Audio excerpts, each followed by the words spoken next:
everyone, Deflect here, Firm But Fair Gaming. I want to bring you a new video on Resto Druid. This is 10.0.5, and you'll have to bear with me because I did lose my voice. I have had a bit of a cold, so bear with me. We'll get through this. Hopefully the sound isn't too bad. I was going to start with talents, but I'm actually going to start with gear, just for the sole purpose. I want to show you why I run some of the gear, and hopefully this will help make your decision. I'm still missing a trinket. My trinket is awful. But I was running the deck box because of the damage it was doing. Oh, I think I might have switched here to this now. But the deck box actually does a tremendous amount of damage for Resto. It's 10% of my damage. I just send it every time. I'm also running potions of shocking disclosure, although for this you do have to be in range to hit things, so I do have to move in when I use it. I did only use 2, and it did do basically over 100k per one used. Now they're fairly cheap. They're only like 100 gold, so they are definitely worth picking up. 500 gold in a run to do a bunch of damage is pretty good. Now I can use this a ton more, but I didn't find a really good spot in the dungeon we did to use. It was only on like a 3-pack or something, so the bowls weren't that big. But on bigger pulls, this will be huge damage. So that will be the potion I will be using, and that is Potion of Shocking Disclosure. As a druid, I don't need mana that much because I have Innervate, and I will show you that in the talents. As for the other trinket, I'm really trying to get the feather. I've had 0 luck on the feather. I could also use the Alchemist Stone, which would be really good as well, but I am trying to get the feather. I am mixing this up a bit because I do have a Boomkin spec, so I do have some of the spec for Boomkin. I am using the ring because Haste Mastery is good. Stats you want really depend on what you want to do and what content you're going to do. For Resto Druid, healing a lot more is with Mastery. If you want to do more damage, it's crit. You'll need a bunch of verse. Haste is your number one. Haste is number one. And then it depends. Your following ones will be different. The higher you go, the more verse you want. And then your third one will be mastery or crit, depending on if you need more healing or more damage.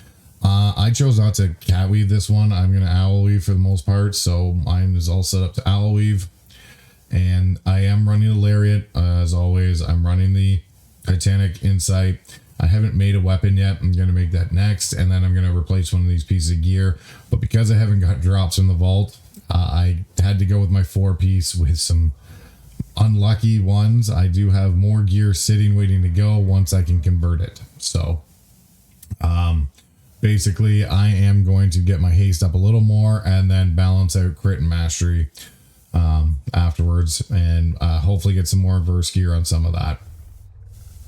Gems I'm going with, again, depends on what I have. Because I am doubling this up for my Boomkin, I am running the heavy mastery haste, and then the primary stat and mastery on the lariat, and then also on the inside I'm running the mastery haste, and that's so I can use it for both specs. The talents I am running, again, are set up for running owl weaving, not cat weaving. And I do have a kick this way, and it works out very well because it's an AoE kick, and it's on a fairly short CD. It's on 30 seconds. It's not amazing, but it's not bad. Basically, if you want to get that into Gale Wind, and I'll show you, you can get a little further range. But there's a trick to this kick. If you use your vortex on the group before you kick it, it won't go anywhere, and your DPS and tank won't, scream at you for blasting everything backwards. So that's a little trick when you're playing. Use vortex, then use your kick. Everything will go back and come straight back to where they were, and no one will have to move. It's very good. Works a group interrupts very, very well. So I went down. Of course, you went down the middle. You do want the healing done and healing taken increased. Rejuve duration is increased. I'll show you why I ran that. I am running Heart of the Wild. It does suck now that it's on the GCD, but it is what it is. I'm running Nature's Vigil. The Innervate, obviously, because I want to innervate myself. And then I can come down here, and no form gets you haste, so this is a very good one to take. I do run Hibernate because some of the dungeons I have require that. Court of Stars is one I can point out right away. Great dungeon for the bats to hibernate them. If you didn't want Hibernate, you could replace this with something else like Gale Wind. Or if you really wanted, you could use Forest Walk. Cast and Regrowth increases your movement speed, or even transform it into bear form will help us a lot too. It does help with your tankiness if there's a big hit coming. Put out some dots, transfer the bear form for the hit. You don't take as much, and then you go back out, doing the rest of your dots. So the build I am running runs through the right side here. Casting Regrowth heals for an additional 30%. Clear Cast Regrowth heals for an additional 30%. Iron Bark all the way down to Wild Growth. Healing falls off 30% loss over time, so I can get Flourish. Flourish is a great CD on a 1.5 minute cooldown. Very good healing, very short cooldown. I am running the double Swarm one because Swarm is amazing. As you can see, Swarm did, just by throwing it out, almost 8% of my healing. Just by chucking it every time. And it did almost 10% of my damage. So it's a double up. It's like the dance. The dance actually does the same thing. It's like another Swarm. It goes and heals and damage. Heal damage, and it jumps. I'll show you that trinket later on. I am running the Convoke with the shorter Convoke, the 1 minute Convoke window, which is awesome. It is just a huge heal or DPS. You can choose what to use it or I'll show you during the rotation how you can use it as both. I do run the shorter Trank, so you have a 2 minute Trank because I pug a lot and people stand and stuff, and Trank is always useful. This one's a tough one. Giving up Trank healing by 15% to get Circle of Life and Death with heal over time effects in 15% less time kind of is a wash, I find. So you do have to put your dots and hots up more, but you are doing more healing, more damage. So I chose Circle of Life and Death over Regenesis. Effervescence, definitely put it on the floor. Verdancy is still very good. It was nerfed, but it's still very good. And Regrowth healing over time is increased by 50%. And it applies to targets of your Life Bloom. Very good for the build we're running because we're running the double Life Bloom. You may Life Bloom 2 targets at once. Healing is reduced by 10%, but still very good. Life Bloom healing is increased by 6% each time it heals, up to 90%, and also increases Life Bloom final bloom amount by 15. A very, very good one. And then if you use Life Bloom on yourself, it heals your HOTS heal for 20% faster. If you Life Bloom on an ally, the periodical HOTS in them have a 4% chance to cause it to bloom. So you can bloom on allies, which is very good because that procs your Verdancy if everyone's standing in Effervescence. So I'll just show you, I don't really have any targets to heal, but I'll just show you on the ground what you basically would do. Actually, I'll go to the PvP area, that way I can actually attack too. It's very fun to play. It's I like owl weaving better than cat weaving. That's just my preference. But we're in a group here. First thing I do, if the tank's running in, make sure you I put a reed tube on the tank when he's going in. And if he's going to take heavy damage or takes a big hit, I'll put an Iron Bark. Drop your Effervescence. Send out your Adaptive Swarm, either healing or as damage, depending on what's needed. If everyone's at full health, send it as damage first, which is take a target and send it. If I have Convoke up, actually once your enemies are grouped up, I'll Sunfire them to start doing damage. If I have time, you Moonfire. And I just have a mouse over Moonfire.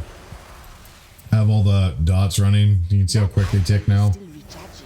With Circle of Life and Death, you're doing 24k damage when you have all your HOTS just running. You haven't done anything else. And you can always keep sending Adaptive Swarm. Now again, your big heals you want to keep up if people take some big hits are Life Bloom. And then if it's a group hits, you want to send out Wild Growth. Or if you know there's one coming, send out a Wild Growth and have people Life Bloom. So that way your heals are running. And when you start getting low, so you have, we'll just ramp this up and show you with a bunch of them on. So if I have a bunch of my healing already on me, you can see how many HOTS I have rolling. Unfortunately, my Wild Growth isn't proccing for some reason on my bar. But then you can Flourish and it resets all your HOTS. So that's the big thing about Flourish. You'll reset all your HOTS, and that way you will have twice the amount of time on them. You don't have to redo them, and it will do a ton of healing. You can see it just cranks out healing when you hit the Flourish. If you're going to use Trank, For Trank, if it's a huge massive hit and you need to use double cooldowns, I will convoke the spirits into a Trank because that gets all your healing if convoke doesn't fill up everybody. If you don't have convoke available, try and throw out a wild growth at least and then Trank.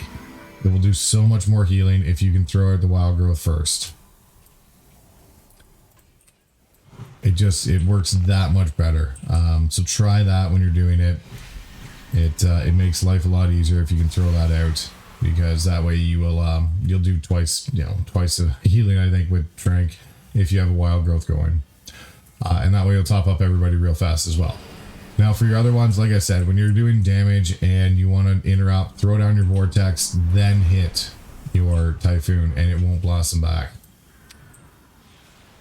Nature swiftness, so if you have a bunch of targets with life bloom, you have 2 of them, so you have yourself and someone else life bloomed. Regrowth the third target that doesn't have life bloom, it will apply the regrowth to the 2 life bloom people. So it's a way to get 3 life blooms in one shot. Sorry, not life blooms. It's a way to get 3 regrowths in one shot with dual life bloom. So you'll do lots and lots of healing and not having to cast regrowth as much. And then again, I basically use the Dark Moon Dance trinket on cooldown as same as Adaptive Swarm. Just send it either way. Send it for healing, send it for damage. It doesn't matter. It will bounce. So the whole thing is called a Refreshing Dance that bounces 5 to 12 times between friends and foes within 25 yards, dealing X amount of damage or healing for a huge number. The number of bounces is determined by the topmost card. I put the mod on it so your Dark Moon deck no longer shuffles once the ace is drawn. So mine, once the ace is drawn, will always bounce 12 times. Huge benefit for that, and it does tremendous amounts. That pretty much all your healing comes down to situation. The way I do it with Convoke, there's a little trick to Convoke. If you use Convoke, when you start out in Moonkin form, you can switch out and it will switch to healing. You can't go the opposite way. You can't go from healing to Moonkin and do damage. You can only go from Moonkin and do healing afterwards. So you send the Convoke halfway through, you switch out, and you'll start healing after that. So it's a very good way to double up. You can start out everyone in Moonkin form, and then when you're halfway through, switch it out, and halfway through it'll start doing healing spells. It's a very good way to double up what you're doing.